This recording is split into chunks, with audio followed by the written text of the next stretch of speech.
Oseel, and welcome back, family. You know what it is. It's another edition of Real Talk. Now, today we're taking questions from the community. So, Phoebe, why don't you read some of those questions? I'm afraid. But don't be scared. Well, if you're scared, go to church. That's what right. I always say. Now, the first question is, who are a couple of Niiji heroes, warriors, or leaders that you can make us aware or remind us of their accomplishments, trials, and tribulations? Well, that's a good question, I guess. All you have to do is look at the history of our people.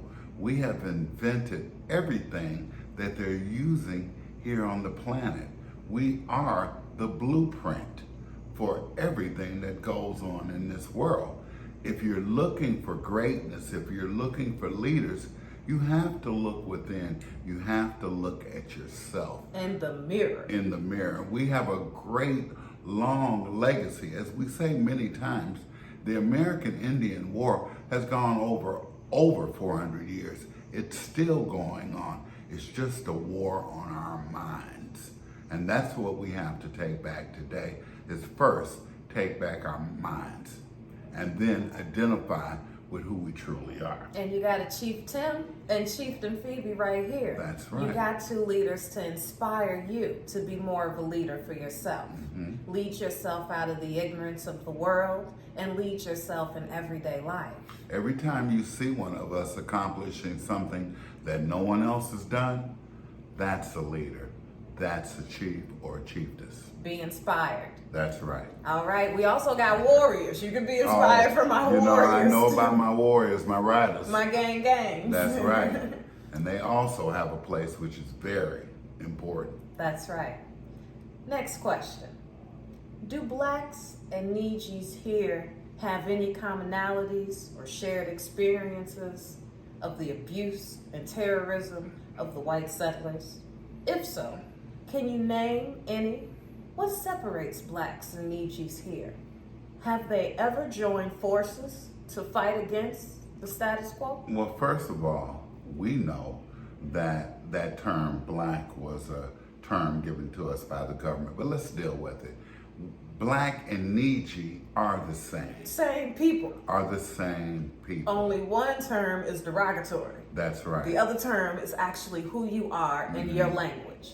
That's right. Yes, we've joined forces. We were indoctrinated together. That's right. We were miseducated together. We are but the same. This is the time of awakening. So we're all raising up. We're all awakening from that sleep, from that miseducation. From that amnesia. From that amnesia, correct.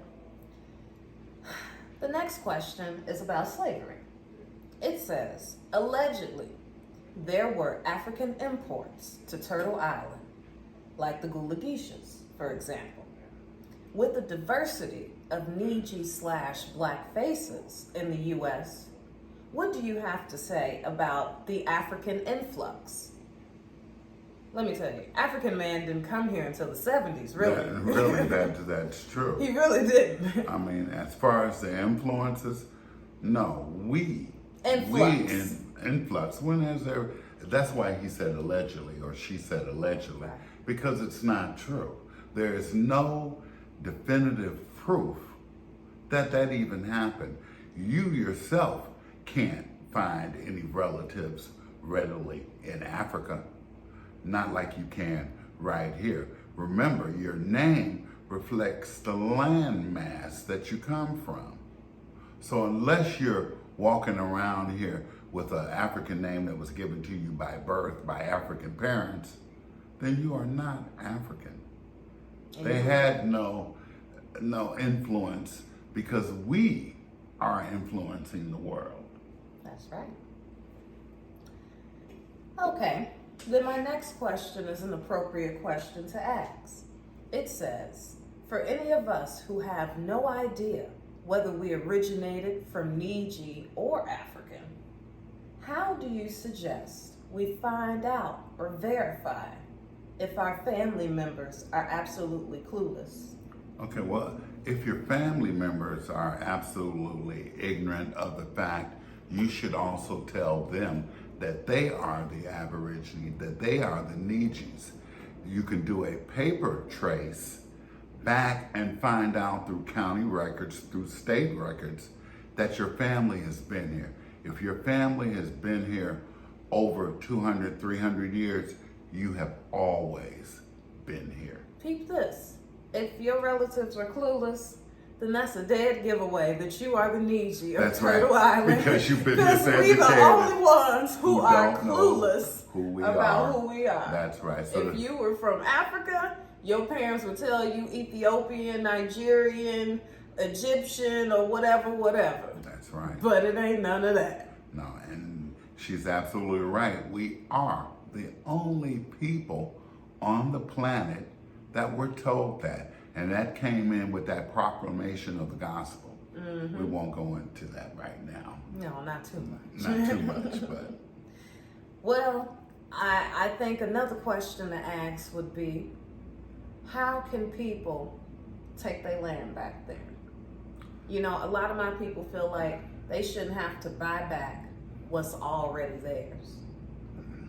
well, see, I think because of the way the world is right now, it would be entirely difficult, and it would be a waste of our lives to try to fight when we're smarter than that, when we can take it back systematically. That's what they did. See, they couldn't kill us. They couldn't imprison us all. So they had to relabel us. They had to steal the land. You know, they had to legislate the land away from us. Okay. They created laws and things like that. But it was done systematically over hundreds of years. What about our people who feel like they should steal it back since it was stolen from them? In some Who cases, think violence is the answer? in some cases, you do fight fire with fire, okay? But in this case, in this day and time, in 2023, you know, what we need to do is first, all of us collectively get on the same page. If you understand that we undergird the financial system of the whole of the United States, that we support the economy that exists, then you'll know that in order to get our land back, we just play the same game, but smarter. Follow the money. Follow the money. We stack our money. We buy back our land. We buy back our land and we govern ourselves. Can I say? We police ourselves. Yeah, you can most certainly say. I think that we're telling you to buy back your land only because that's the quickest way. Now, to go through legislations and treaties and bills and acts and all those things would take some time. But in the meantime, in getting those bills, treaties, acts, and laws acknowledged, you can be stacking your chips and planning on buying the land back parcel by parcel. See, low key, they didn't really steal the land No. in the way of killing everybody and just taking it. They took it with these government pieces of paper that said they can have it for pennies on the dollar. That's still money. You can have your land back with money. Money is the key. See, understand that the government itself does not run the country. The corporations. The corporations. So you have to Do. play that business game. Money. Remember, the government is in trillions of dollars a day. Sure. Yet these corporations are making billions. Making billions Why? upon billions. Because they run the show. That's right. The government is only there to govern you mentally. That's all. Government. Governmental. That's all they're there for. To control your thoughts. To control what you see on the TV. Exactly. Exactly. So to think that we should take our land back by force, that, you know, that's not what we should do. We should systematically take back our land by buying back our land. That is the way. Setting up land for future generations so that future generations can grow and flourish and learn to be sovereign and govern themselves. And if you can't buy it back within your lifetime, Mm-hmm. stack those chips so the next generation, and teach the next generation. That's what we call building generational wealth. Right. And that's why we say it's so important that each one of us start today. You Yeah. build that generational wealth, not only with that fiat currency, but with the knowledge of knowing who we are, knowing that we are the Niiji of this land. And trust me, the ancestors will back you up. All the way. All the way, because this is our land. Remember, we get our power from this land. So we're most powerful when we're right here. That's why we affect change all around the world. It's plain and simple. Yes, I understand a lot of you all want to fight. And we have warriors for that. We have people that when it's time to fight, will fight. But we want to fight to protect our own, to have our own sovereign base. And the only way we can do that without going through 50 generations is by buying back, by collectively getting together and collectively being on the same page. See, that's the only problem with us now, besides our miseducation, besides the indoctrination. We as a people collectively have to be on the same page. And at this point, there's only a certain percentage of us who really actually acknowledge who we are. Once more of us acknowledge who we are, we can buy back, we can systematically take back. All of those things are in the works. But we first have to collectively call ourselves what we are. Stand up for who we are and start stacking our chips, creating our own economy, and then we can do that.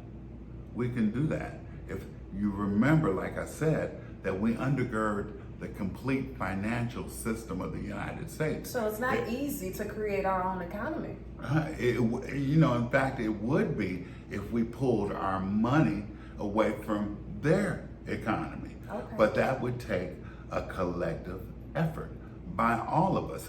We could all invest in ourselves. See, so many of us, instead of trying to cultivate what we have, we consume. All we do is consume. What is cultivate for those who may not know? Why don't you tell them? Cultivating is doing something with love without looking for any profit. Mm-hmm. Farming, on the other hand, is looking for profit. That's right. A lot of our people are trying to farm raise a business when you have to cultivate your business. Mm-hmm. You have to cultivate your soul. Mm-hmm. You can't farm your soul. And we have to be in service to each other. We have to get back on that love vibration, and we all have to respect and acknowledge that with all of us, each one teaching one person at a time. I agree. Stop going for the bullshit narratives. Don't believe the history that was given to you, because that was their history. It was made to empower them and to disempower us. We have a great history, a great legacy. We have always been here. This will always be our land. We have to take it back collectively by first collectively taking back our minds, our souls, and then we can Do that physical.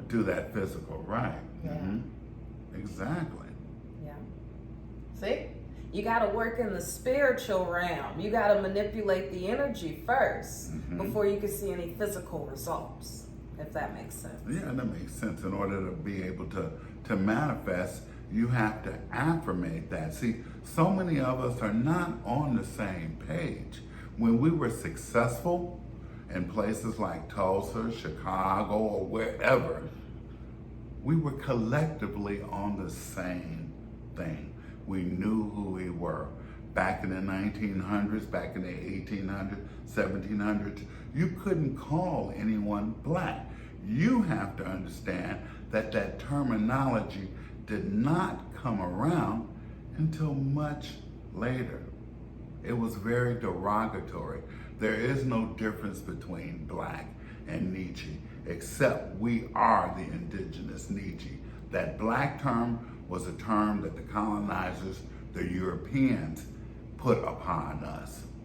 And because of religion and because of education, we were indoctrinated into thinking that. Well, times have changed. We've always been a strong people. We've always overcome. This is what we need to do. We need to collectively get on the same page. Period. And stop depending on anyone to recognize you but us. I don't give a damn if the government doesn't recognize me. That doesn't mean that I don't exist, and that does not mean that the world does not recognize me. In fact, as a people, we'll get a lot more respect if we act like we know who we are than if we don't. That's the problem. That's why we're not really respected in the world, because most of the world knows we are. But they calling us something else because we let them. Because we let them. That's right. So, you have to look at the man in the mirror. And ask him to change his ways. We love you as always. Mm-hmm. You know what to do. You got to share this message. And hey, all the questions, I think they were great questions. Yeah, I think they were pretty good questions Yeah. too. Because this is real talk. We have to talk this out. We have to continue our oral history. That's the only way our history will be passed on. All right, y'all. We got to take care of some business. We love you, and we'll see you soon. Bye-bye.